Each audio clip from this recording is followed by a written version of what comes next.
Of wheels रफ्तार की दुनिया में आपका स्वागत है। किया सोनेट एक्स लाइन के बारे में आज हम दोबारा से एक बार बात करने वाले हैं, क्योंकि लगभग 22 दिन हमें हो गए हैं इसको रन करते हुए। और कितने किलोमीटर लगभग ये चल चुकी है?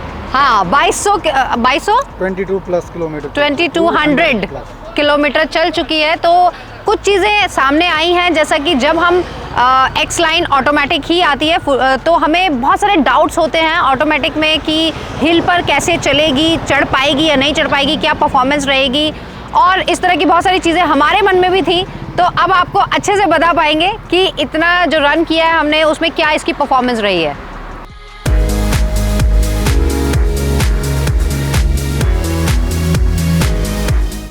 तो जैसा कि अभी बताया कि लगभग 2200 से 2300 किलोमीटर के आसपास ये गाड़ी चल चुकी है, और इसमें हमने 1800 किलोमीटर की बात करूँ तो मैं सिर्फ ये हिल पे ड्राइव की है, जिसमें हमारा अल्मोड़ा का टूर था, पूरे जिगजैग रोड थे, हिल्स थी प्रॉपर।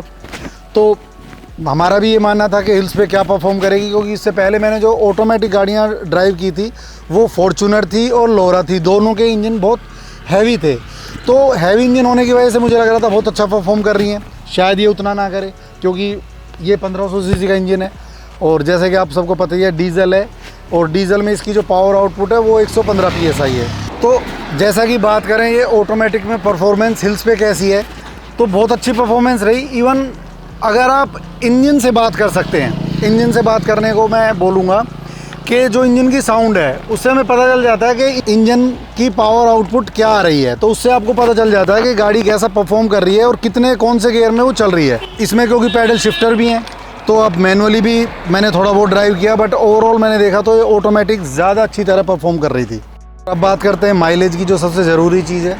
तो माइलेज इसका पहले ट्रिप में हमारा आया था लगभग 13.5 का माइलेज इसने दिया था, और अभी हम जब धनोल्टी का अभी अपने ट्रिप लिया है तो हम यहाँ से नरेंद्र नगर से होते हुए पूरा मसूरी होते हुए आए थे, तो पूरा हिल का था हमारा ट्रिप मैक्सिमम। उसमें पूरी चढ़ाई और उतराई दोनों मिला ले तो, क्योंकि उतरने में माइलेज बहुत ज़्यादा अच्छा दिया था, चढ़ने में कम दिया, तो ओवरऑल लगभग वही 17-18 का माइलेज अब ये दे रही है। और अब ये सिर्फ ये 2200-2300 किलोमीटर चली है, जो कि मेरा मानना है लगभग 5-6 हज़ार किलोमीटर चलने के बाद इसका माइलेज और अच्छा निकलेगा। और इसमें मैं एक और चीज़ आपको बताना चाहूँगा कि जब आप बात करते हैं ऑटोमेटिक की, तो इसका जो गियर का एक लैक है वो हल्का सा 1.5-2 सेकंड का लैक है, वो हमें समझ आता है कि ये गियर शिफ्ट कर रही है, तो उस वक्त हल्का सा इंजन हाई RPM पे जाता है। बट अगर उस वक्त हम रेस ज़्यादा ना दें तो आपकी माइलेज में बहुत ज़्यादा फ़र्क आ जाता है। अगर हम सिर्फ एक्सेलरेटर को पुश करते जाएं और सोचें कि बस ये भगती जाएगी, तो अननेसेसरी वो माइलेज कम होगी, गियर तो ये शिफ्ट कर लेगी, बट उसको थोड़ा सा समझना ज़रूरी है कि गाड़ी किस तरह से परफॉर्म कर रही है। और रही पैडल शिफ्टर की, सेम चीज़, पैडल शिफ्टर आप बहुत अच्छी तरीके से यूज़ कर सकते हो, 3rd, 4th, 5th, क्योंकि ये 6th स्पीड मैनुअल भी आप इसे रन कर सकते हो। और अब बात करूँ मैं इसकी बॉडी रोल की, क्योंकि इससे पहले वो सेडान कार थी, ये थोड़ी मिनी SUV टाइप है, तो और ग्राउंड क्लियरेंस भी काफ़ी अच्छी है इसकी, इवन 210 या 211 mm के आसपास ग्राउंड क्लियरेंस है। बट उस हिसाब से बॉडी रोल ज़ीरो, क्योंकि हमें हमेशा हमारे साथ इशू होता है टाइम का, तो हमारी स्पीड बहुत अच्छी होती है, और 70 to 80 की स्पीड में भी मैंने इसे टर्न किया है हिल पे, और कोई बॉडी रोल मुझे बिल्कुल भी महसूस नहीं हुआ। मेरा मानना यही है कि गाड़ियाँ अच्छी होती हैं, लेकिन उससे ज़्यादा जो मैटर करता है वो ये मैटर करता है चलाने वाले के ऊपर, कि आप गाड़ी के पूरे इंजन को उसको समझ पा रहे हैं। पावर आउटपुट बेसिकली आप इंजन से बात कर सकते हैं। हाँ। इंजन बोलते हैं, गाड़ी बताती है कि मैं क्या माइलेज दे रही हूँ, मैं चढ़ पा रही हूँ या नहीं चल पा रही हूँ। और शायद अगर आप उसे ना समझ पाओ तो अच्छे से अच्छी गाड़ी बेकार हो जाती है। फिर बेकार। विदित कहता है कि पापा गाड़ी खुश है। हाँ। अच्छा, विदित कितनी बार जब हम हिल पे जाते हैं ना, तो विदित गाड़ी की इंजन की जो आवाज़ होती है, साउंड को महसूस करता है, और ये क्या बोलता है फिर तू? गाड़ी खुश है, बुरा मान की या नहीं, ये पूछता है। तो और इवन वो बात बिल्कुल ठीक है, जब कार बहुत अच्छा परफॉर्म कर रही होती है तो इंजन की साउंड अलग होती है, और जब गाड़ी दम तोड़ रही है, मतलब नहीं उतना अच्छा परफॉर्म कर पा रही है, और ये चीज़ जब हम एक जबरदस्ती उसे दौड़ा रहे हैं, और ये चीज़ कब आती है, जब हमारी सर्विस जो सपोज करो एक 10,000 रुपये, दूसरी 20,000 रुपये, तो जब 18,000 पे पहुँचेंगे ना तो गाड़ी उस वक्त बिल्कुल अच्छा परफॉर्म नहीं करेगी, क्योंकि इंजन ऑयल ख़राब हो चुका होगा। तब गाड़ी के इंजन की आप आवाज़ सुनेंगे ना, और सर्विस करा के ऑयल चेंज करा के जब आप लाएंगे तो इंजन खुद बोलेगा कि हाँ मैं खुश हूँ। सबसे ज़रूरी है आपको ये समझना है कि गाड़ी कितने RPM पे कौन सा गियर शिफ्ट कर रही है और कहाँ पे गाड़ी का इंजन नॉइज़ ज़्यादा दे रहा है। अगर उन चीज़ों को आपने समझ लिया, आप किसी भी कार से जो कंपनियां क्लेम करती हैं माइलेज, सपोज़ करो कोई कंपनी X कंपनी 20 का माइलेज क्लेम कर रही है, 21 का माइलेज क्लेम कर रही है, आप उससे ज़्यादा माइलेज निकाल सकते हैं। हाँ, अगर आप ये सारी चीज़ें समझते हैं। और अगर आप सिर्फ ये है कि मुझे जस्ट चलाना है, तो फिर आप किसी भी गाड़ी की माइलेज ख़राब भी कर सकते हैं और बेटर परफॉर्मेंस भी ले सकते हैं। तो जैसा कि आप देख रहे होंगे, अभी हम नरेंद्र नगर वाले रोड पे हैं और बहुत ही सुंदर सनसेट आ रहा है। और एक दो चीज़ें मैं और आपको बताना चाहूँगा कि जैसा कि इसमें 10 इंचेस की स्क्रीन है और बोस का म्यूज़िक सिस्टम है। अगर आप इसको अपने एंड्रॉयड फ़ोन के साथ कनेक्ट करना चाहते हैं तो ये वायरलेसली कनेक्ट नहीं होगा, ये वायर्ड कनेक्ट होगा।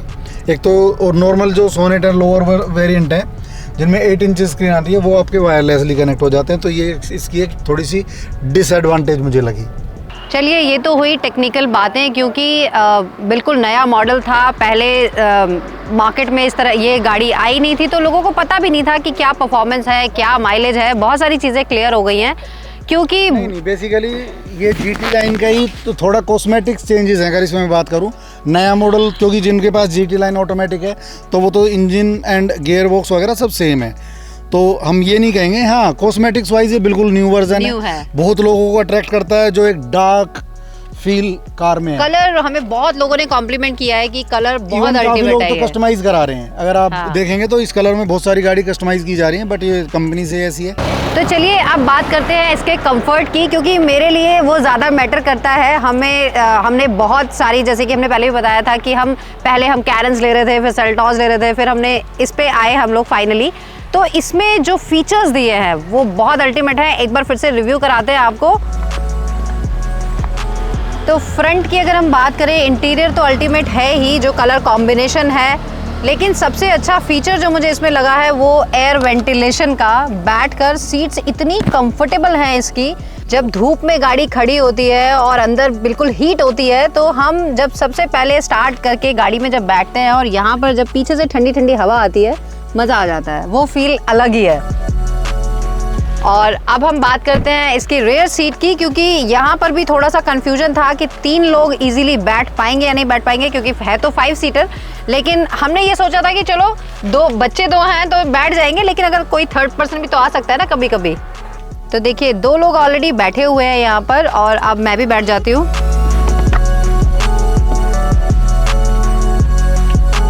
मुझे लगता है काफ़ी कंफर्टेबली बैठे हैं हम। क्यों भाई, कुछ परेशानी तो नहीं है विदित? सबसे ज़्यादा परेशानी बच्चों को होती है, तो वो अगर कंफर्टेबल है तो मीन्स सब कुछ ओके है, क्योंकि देखो हमारे बीच में भी मुझे जगह दिख रही है और यहाँ पर सामान अगर थोड़ा रखा भी हो तो भी काफ़ी स्पेस है। पहले क्योंकि हमारे पास होंडा अमेज थी और उसका मुझे बहुत कंफर्टेबल लगती थी वो रियर सीट में, उसका रिक्लाइन बहुत अच्छा था। तो जब हमने ये देखा था तो हमें लगा कि पता नहीं उतनी कंफर्टनेस मिलेगी या नहीं मिलेगी, लेकिन हिल्स पर हमने लगभग 2200 किलोमीटर हम चले हैं, जिसमें कि काफ़ी टाइम जब बच्चे आगे बैठते हैं तो मैं पीछे आ जाती हूँ, और उस टाइम पे मुझे कई बार ऐसा फील हुआ कि मतलब मुझे लगता ही नहीं है कि मैं पीछे रेयर सीट पे बैठी हुई हूँ। इसका रिक्लाइन काफ़ी कंफर्टेबल है।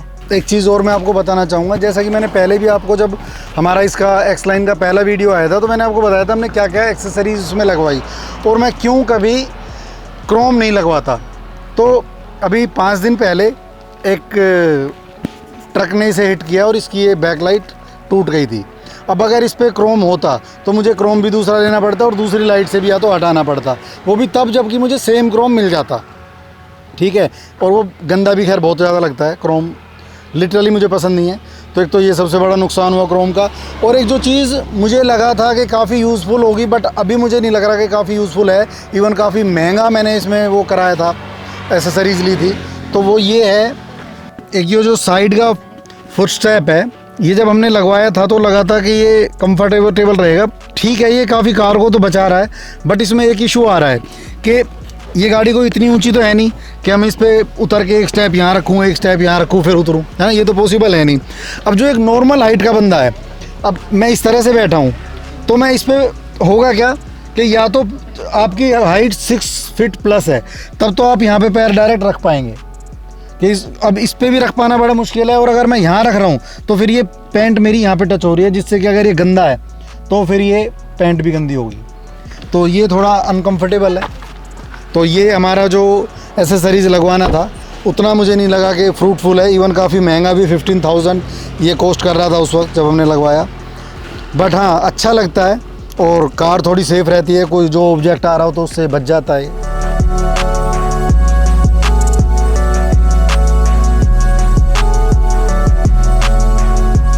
और एक चीज़ और मैं आपको बताना चाहूँगा, इसका जो टर्निंग रेडियस अल्टीमेट, अगर आप इस रोड की बात करें तो लगभग 40 फीट का रोड है ये, और इसमें इस रोड में ये पूरा टर्न ले लेती है एक बार में, एक बार भी आपको रिवर्स नहीं करनी पड़ेगी। टर्निंग रेडियस इस कार का बहुत अच्छा है। मुझे लगता है ये वीडियो काफ़ी इन्फॉर्मेटिव रहा होगा, क्योंकि हमने बहुत सारे डाउट्स क्लियर कर दिए हैं जो हमारे भी डाउट्स थे, और अब आप अगर ये ऑप्शन पे जाना चाहते हैं तो जा सकते हैं, क्योंकि performance wise, looks wise this is the best option. Comment करके बताइए वीडियो कैसा लगा, और अगर कोई और डाउट्स हैं तो आप हमें क्वेश्चन कर सकते हैं, हम आपको रिप्लाई ज़रूर करेंगे। जल्दी मिलते हैं नए वीडियो में। जय मां गंगे, हर हर गंगे।